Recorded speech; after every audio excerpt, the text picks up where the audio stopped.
Brussels' grand dream of making Russia pay has crashed headfirst into Washington's new peace blueprint.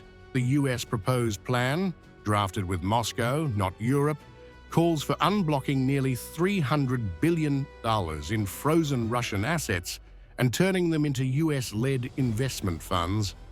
In one stroke, the EU's prized reparations loan collapses, its leverage evaporates, and its role in Ukraine shrinks to that of a powerless bystander.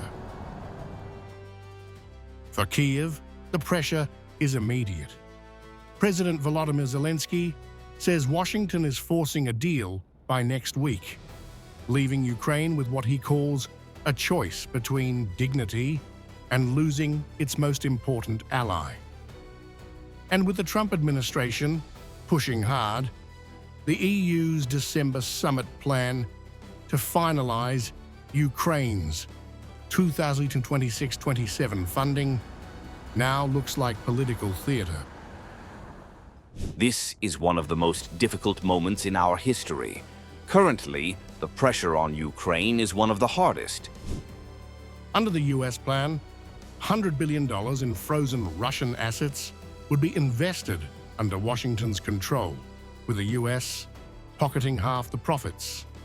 Europe must then add another $100 billion from its own unfrozen funds.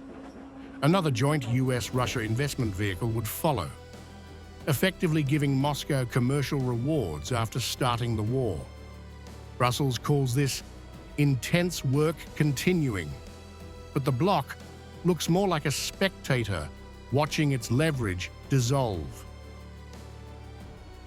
I can confirm that the ongoing intense work on the immobilized Russian assets will continue. Inside the EU, the fractures widen. Belgium, sitting on $185 billion of Russian assets, refuses to move without ironclad guarantees. Hungary rejects the entire scheme as absurd, while Slovakia balks at anything involving military aid. Only Germany, Poland, the Nordics and the Baltics remain firmly in favor, now blindsided by Washington's end-run diplomacy. May I ask you right away, what is happening with the frozen assets? Will we see this going through today or not? What do the Belgians still need?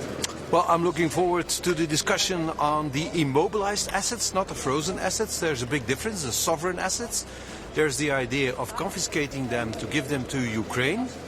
I'm looking for the legal basis for this decision. This is not a detail. Even during the Second World War, immobilized assets were never touched. So this is a very important step if we would like to take it.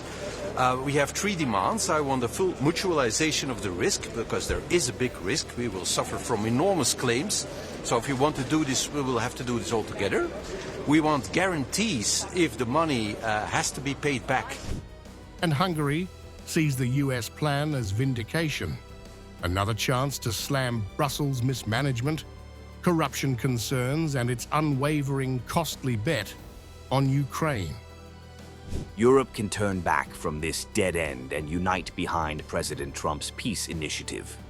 Pro-war leaders have wasted the hard-earned money of Europeans on a war that cannot be won on the battlefield.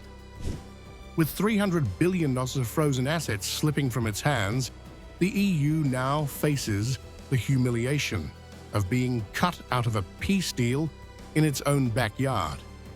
Its reparations loan is stranded, its unity fractured, and its influence overshadowed, leaving Brussels to confront an uncomfortable truth. The Ukraine lifeline it promised is no longer in its control,